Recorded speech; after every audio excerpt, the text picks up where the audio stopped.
All right, in this video we're going to be tackling the law of cosines. So we use the law of cosines when we are given three sides of a triangle. So for instance, in this triangle here, we're going to call this triangle MNO.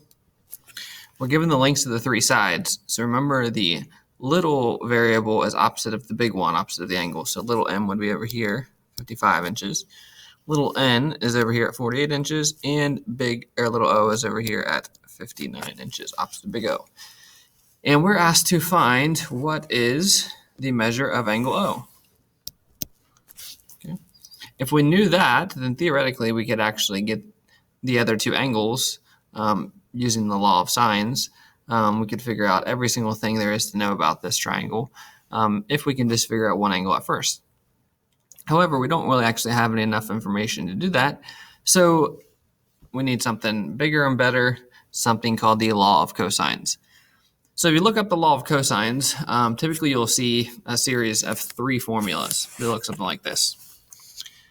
A squared equals b squared plus c squared minus 2bc cosine of big A. Okay. Or you might see it look something like this. B squared equals a squared plus c squared minus 2ac cosine of big B. Or it might look something like this. C squared equals a squared plus b squared minus 2ab cosine of big C. Right. So you can kind of see the pattern what's happening here.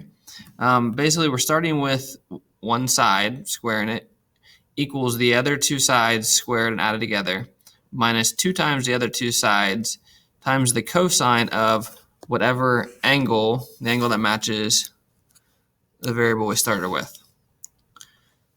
As you can see here, the angle, the cosine of the angle is always the one we started with, the side we started with there. So those always match.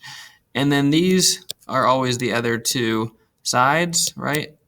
Whatever one we're trying to find for is the other two sides. All right, so you can see this pattern, obviously, right? So basically, we're going to use this pattern. The A's, B's, and C's are kind of arbitrary because, like for instance, in this triangle, we got M's, N's, and O's. So the A's, B's, and C's don't really mean a lot. But the main thing is identifying the pattern here. So we start with a side, and we're going to be asked to find an angle. Okay, so if we're asked to find angle A, well, we kind of want to use this derivation of the formula where we start with little a squared, right? If we're asked to solve for angle B, we're going to start with the one that starts with little b squared, right? So here's our pattern of formula. Depending on what angle we're asked to find, we're going to use that one to solve it. So let's see if we can sort of translate this into our current problem here. Because again, all of our triangles aren't always A's, B's, and C's. All right, so in this particular problem, we're asked to find big O, right? So we know that, well, we're going to need a cosine of big O over here. Which also means that little o is going to be this side out here. It's got to match with it, okay? So little o squared equals, well, then we would throw in the other two sides. M squared plus n squared minus 2mn cosine of O. That would be our formula, okay? So whatever angle we're trying to solve for, we want the corresponding side to be what we start with, right? And then the other two will go here and here, other two sides, right? It's always that pattern, the one squared plus the other squared minus 2 times both the angles times the cosine of the angle we're trying, 2 times the sides times the cosine of the angle we're trying to find. So this pattern always holds true for all these. We just have to identify, well, what angle are we solving for? That's a big O. So then little o has to be what we start with. So let's see if we can plug in and solve this. All right, so little o is 59. So we're going to have 59 squared equals m squared, so 55 squared, plus n squared was 48 squared, minus 2 times 55 times 48 cosine O, big O. So everything else we had a number for. Cosine of big O is the only thing we don't know, and that's good because we only want one unknown variable. So that's very good. So basically now we're just going to try to solve for that. So we're going to go ahead and square 59, 34, 81, and square 55. I'm just going to go ahead and do 55 squared plus 48 squared, 53, 29. Okay, so these two together make this. Now, the one common mistake that do not do this is to try to add all of these here together at once. That is a big no-no. The reason why is because there's a minus sign there, so you can't just combine all of that. Now you can combine these two, and then we're going to do minus, and then go ahead and do your 2 times 55 times 48. That will give us 5280 cosine of O. But do not combine these two. This one and this one cannot be combined. Do not do that. What we do want to do is go ahead and move this over. So we're going to subtract 5329 minus 5329 from both sides. Okay. So 3481 minus 5329. That's going to give us negative 1848 equals negative 5280 cosine of big O. Okay. Now that's a multiplication, which means we need to do division. So now we're going to divide both sides by 5280, negative 5280, divided by negative 5280. All right, so let's go and do that. We get 0.35 equals cosine of big O. So our last but not least step is to then find the O, which means we need to do the inverse cosine. So inverse cosine, that's what cancels this out.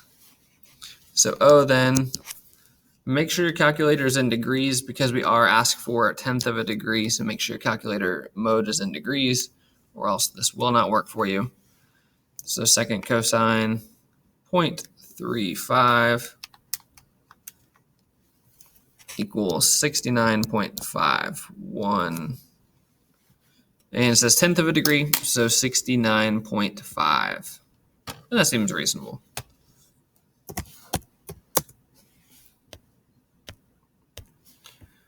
All right, let's go ahead and do one with a little bit less of all the jargon. All right, go ahead and get a clear workspace here. Okay, so next one, triangle HIJ. You don't have to draw this every time, but it doesn't hurt to draw it out. So HIJ, we got little h is 38. We got little I is 45, so maybe over here. And little j is 61. And we're asked to find big H, right? Big H there. Okay, so we're asked to find big H. That means we want to start with little h in our formula. So we want to do little h squared plus, now our other two, I squared, little h squared equals I squared plus j squared minus 2ij times the cosine of little h. I do advise writing this formula out before you plug them in. It's up to you, but I think it is helpful. Okay, now we're going to substitute everything that we know. And again, the only thing we should have left is cosine of actually big H, big H. Should be the only thing we have left. So little h is 38, 38 squared equals 45 squared plus 61 squared minus 2 times 45 times 61 cosine of big H. Okay, remember our rules with combining here. We can go ahead and square the 38. That's going to give us 1444. You can square 45 and add that to 61 squared. I would advise doing that in one step. But remember, you cannot combine this part with it. You cannot do that. So we're just going to go ahead and do 2 times 45 times 61. This will be minus 54 90 cosine of big H. We then are going to subtract over the 5746.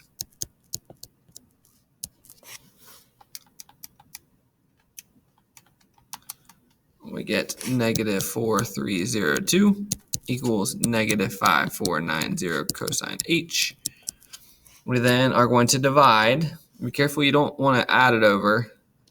You want to divide by negative 5490. So then we get cosine H equals 0.7836. And what I'm doing with this, just so you don't lose a bunch of decimal places, I know I'm going to do the inverse cosine now. Okay, so H is going to be the inverse cosine of that. But I want to include everything. So what I'm going to do on my calculator, if you got the graphing calculator, it's easy. Just do your inverse cosine. And then if you can, just hit second. And then the minus symbol at the bottom of your calculator where it says A and S, you can actually just type that second A and S, and it'll put your previous answer in there. So it substitutes that answer in with all of the decimal points. And that's what I'm going to do. So this is what I actually end up with when I type it in. Cosine of A and S, because I already got the previous answer in there, and it's kind of a long decimal. So that's the way I do it. It's easier. You don't have to type as much, and make sure you don't lose any decimal points. So then we get 38.4. And it says nearest degree on this one, so it's 38. I don't know why they switched it up, but make sure you read that. I believe it should be 38. And there we go. All right, let's take a look at one more here.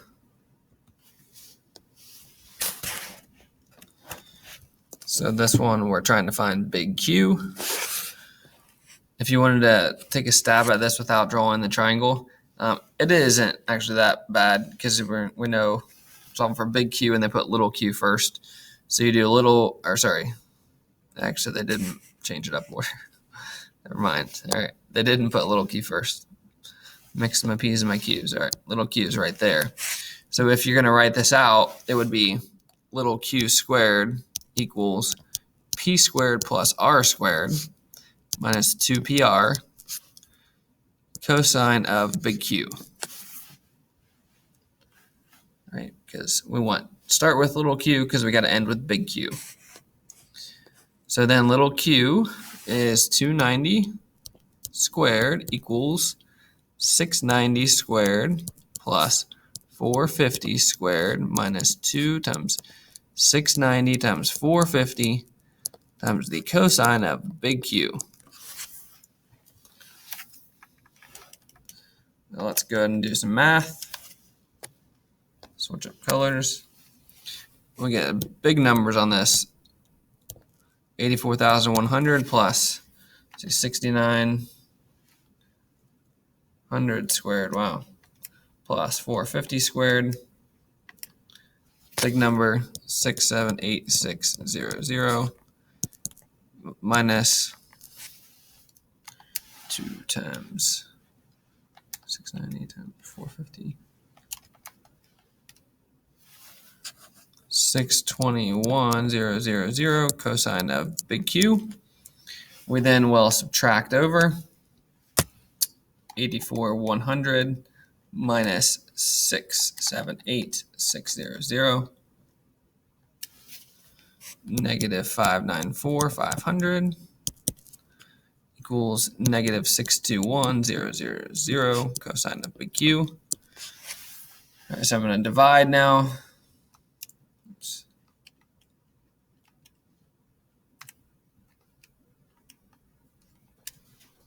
By negative 621,000.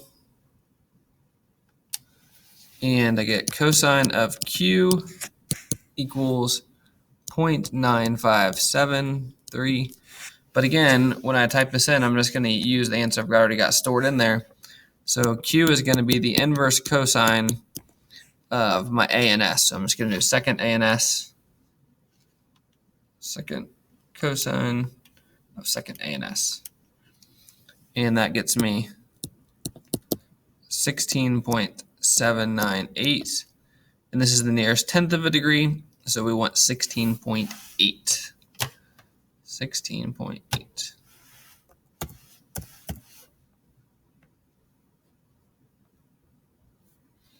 All right, that about wraps it up. Again, just keep in mind this pattern.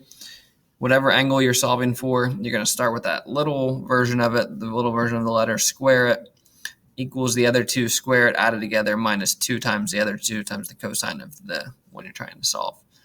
And just go through your operations, make sure you're not adding things together, like, do not combine these two. Do not combine. All right, and if you are stuck or missing these, make sure you do reach out to me.